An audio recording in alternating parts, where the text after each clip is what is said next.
Ladies and gentlemen,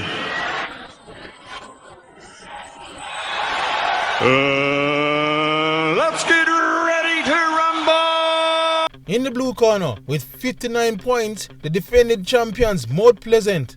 In the white corner, with 54 points, the challengers, Cavalier. Who will win? We'll discuss all that and more on the Super Final preview show. Yeah, people, welcome to JPL, and it's time for the Super Final. 7 months of action have led to this, and it's a repeat of last year's final. Mount Pleasant will once again look to claim the title against a plucky Cavalier side. Yes, it's all setting up to be a great clash. The top 2 teams in terms of points in the regular season are in the final. So what more could you ask for as a neutral? So let's just dive into it and tell you what we think was going to happen.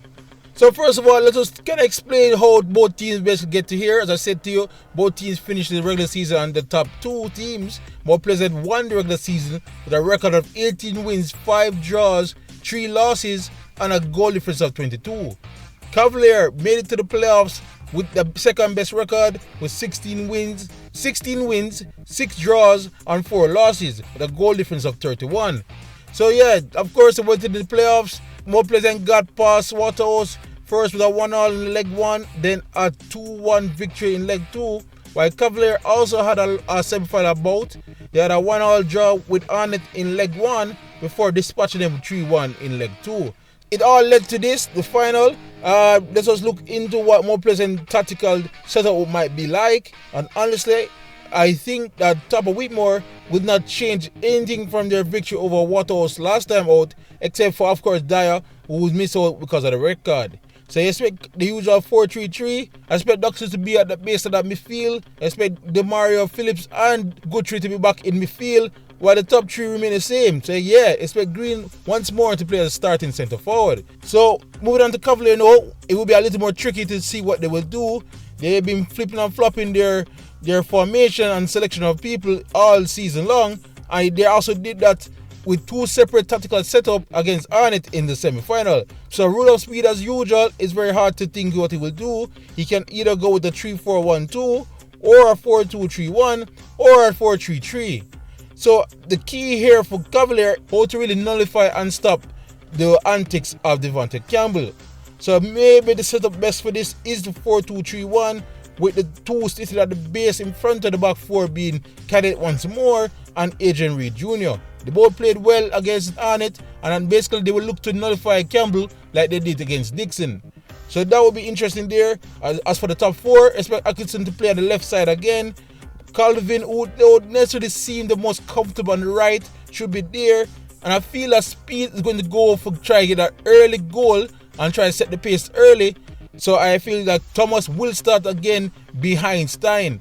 Some people might say this is a bit risky. You know, Mount Pleasant are the better team on the ball somewhat. But Cavalier is also a good team of pressing well and then going direct. So I expect that to happen here. I expect from the get-go, Cavalier to look to launch the ball early and fast enough to try to catch Mount Pleasant napping to get that early goal. But we do have history to help us to think what's going to happen. We can't exactly use last year's final 12 months ago, where Mount Pleasant eventually won 2-1. You know, a lot of players and personnel changed since then. So let us stick with the 2 matches that played this season. The season series is actually at 1 apiece. Cavalier played them first at their home game back in November, where they defeated Mount Pleasant at Sabina Park by 2-1. In that game, it was actually very interesting. Mount Pleasant was a much better team for basically the first 60 minutes of that game. Devontae Campbell was absolutely a terror. They had major trouble containing him on that left-hand side. And Guthrie also had a very good game in that one. But it was a funny old game because Mount Pleasant, despite their good play and taking the lead, and then seeing Leng getting 2 yellow cards and getting ejected, Sombo ended up losing the game from there. After Leng got ejected, Speed made some changes and his direct play came in more strongly. Eventually, it led to him winning a penalty through Thomas and then getting the winner from Calvin from a corner. So you could say Cavalier, gut punch Mount Pleasant and sneak away with a victory in that one. But it just showed the resilience this Cavalier team was having all season. Fast forward to match 10, where Cavalier was traveling to Mount Pleasant in a top of the table clash. If I remember correctly, at this point when they met up, they had both the same points in the table, so it was a big match on the card. Well, basically the same thing what happened in the first matchup kind of happened again. This time, Mount Pleasant didn't let up and let Cavalier back in. Mount Pleasant dominated the game. They hounded Cavalier into the own half of the field and kept the pressure up, and eventually got 2 goals out of the game to win 2-0. Green got on the scoreboard as well as McCullough late on, as well as there was another red card in the game. 2 yellow cards for Busy never helped Cavalier at all. But what's also interesting to take away from that match is Campbell again was a big terror to the team. They definitely have issues containing him, and Speed has to come up with a plan for the final coming up. But it's all to play for, and I feel it's going to be a very close matchup when they eventually take the pitch at 6:30 p.m. on Sunday. So once again, that is the super final. Mount Pleasant will take on Cavalier at the National Stadium. I will tell you more in my prediction who I think will win. Alright, before we move on, of course, to anything else, there's a third place matchup coming along. It may not be a super final, but it is a super classico. Yes, that will be Waterhouse be taking on Arnett for the title of third place team. And yes, I know you guys are rolling your eyes as we speak. Nobody really normally cares about the third place match or the third place team. Most of the time, the players themselves don't necessarily feel up for it in a third place match. In this case, the match is absolutely important. Cavalier and Mount Pleasant has already secured their path to the CONCACAF Caribbean Cup based on their top 2 finish. So the third place team now has a chance to get into the CONCACAF Caribbean Shield, which allows you to play for a chance to qualify for the Caribbean Cup. There's big money in the CONCACAF competitions, so definitely a big prize on hand for the winner of this match. So all with this one set up, of course, Jefferson is now free to play. Expect him to come back in the Waterhouse lineup. As for Andre Fletcher, if he's healthy enough, he will definitely start. So expect Mitchell, Fletcher, and Jefferson providing support for Javier Bryan one more time this season up top. As for Arnett Gardens, all I can say is that please, Gilbert, please play a 4-3-3. Your midfielders in that diamond, they simply don't look as comfortable on the ball.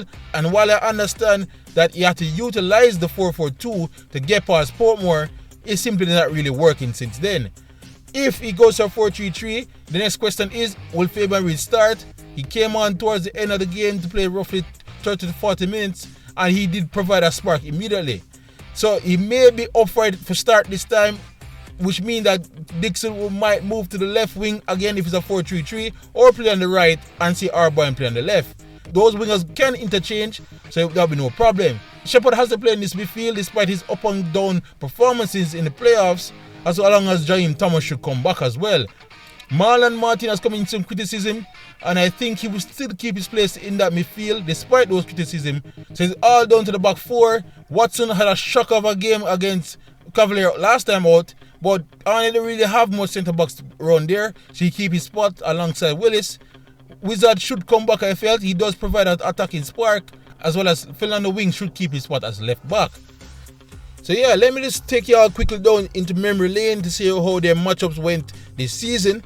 Back in February 18 at Jerusalem, Waterhouse was held scoreless by Arnett. But back in the first Classico, back in November, Arnett actually defeated Waterhouse 1-0. So yeah, so Arnett has the edge in terms of the play this season, and you'll be interested to see how they go this time. But this is a completely different Waterhouse team from back in February, and I'm quite sure of all the good play they have done running up into the playoffs, they want to come up with something out of it. So if you're thinking of coming late to the stadium and skipping this game for the final, I think you should reconsider. It should be a good and entertaining match, as there's something on the line to play for, something very important. So I think both teams will come up very strong. So I'm looking forward to it. So again, that is Waterhouse taking on Arnett Guns in the Super Classical third place match at 3 p.m. this Sunday. So yeah, people, that's are the 2 big matches happening on Super Final Sunday. Before we go, let's look at the community poll. I asked a very simple question we all are asking. Which team will be the JPL 2023-2024 League Champions? And then after 70 odd votes, Mount Pleasant come out on top with 73%, while Cavalier only managed 27%. Of course, there's a way to look into these numbers. Mount Pleasant have by far a bigger fan base, so it could be that was skewed the voting, but there could be people who honestly believe that Mount Pleasant's squad is too good to lose. I'll tell you what I feel in the prediction in just a moment. Alright, so speaking of that prediction, here we go. We'll start with the third place game, Waterhouse versus Arnett. Tough on the call. It's going to come down to which team wanted more. Waterhouse seem that they're a team that would want something out of the season much more than Arnett. So I think I'll give Waterhouse the edge in this one. a 2-1 victory, especially if Arnett went again with a 4-4-2. So that's Waterhouse for the third place, I feel, and a spot in the CONCACAF Caribbean Shield. Alright, as for the Super Final itself, tough. Everybody and them grandmother I hear is saying this is a more pleasant victory. It seems like it's a foregone conclusion. They are the best regular season record. They're normally like the best team on the pitch when they play. They beat Cavalier 2 months ago. I actually going to shock the world and I'm going to go with a Cavalier victory. This is Rudolph Speed's 4th final in 12 months, and while he have lost the previous 3, I feel that he's learning enough to set up Cavalier for a victory this time. I expect him to come up very hard in the first half to try and nick a goal, especially when More Pleasant normally start the games a bit slow in their passing and they are hoping to sneak in one by then. But if that doesn't work, plan B will kick in. I think they will be very compressed, deny the spaces on the wing, try their best to deny Devontae Campbell coming to the byline or coming into the box, forcing More Pleasant to try using long balls from Topi or their fullbacks are McCullough and Cummins into the box. Of course, they think the likes of Ming and King can easily take care of that. And then when More Pleasant are probably tired, of course going to put Atkinson and Calvin through the middle once more like they did against Arnett, go direct, and of course look for the winning goal on the counter. I know it's all a bit far-fetched, but I can honestly see that happening. I actually think Cavalier is going to edge this one 2-1. So it's going to be a close game, don't get me wrong. It might even go into extra time. But I'm backing Cavalier to shock the world and get the victory this time. But anyway, let me know in the comment section what you think. Do you think I'm a madman and there's no chance Cavalier can win this? You know what, let me know in the comment section below. Alright, but that's it all here at JPL Fun. One more round left to go, so get there at the stadium. Hopefully there's no bottle throwing this time and enjoy the games. Again, if you're new here, please like, subscribe and share as we keep it going towards the end of the season and through the off season and all the way to the start of the next season. So stick around, JPL people. As for everybody else, if you want to help contribute to the channel, you can now do it by the way of PayPal donations, and the link will be the first pinned comment in the comment section. But otherwise, thank you for watching. Even if you don't like the video or even don't want to donate, it's fine. I just thank you and grateful you guys have been watching and sticking with me from the very start of the season. One more game to go, one more review show to go, and I'll see y'all guys again on Monday. YouTube, big up yourself.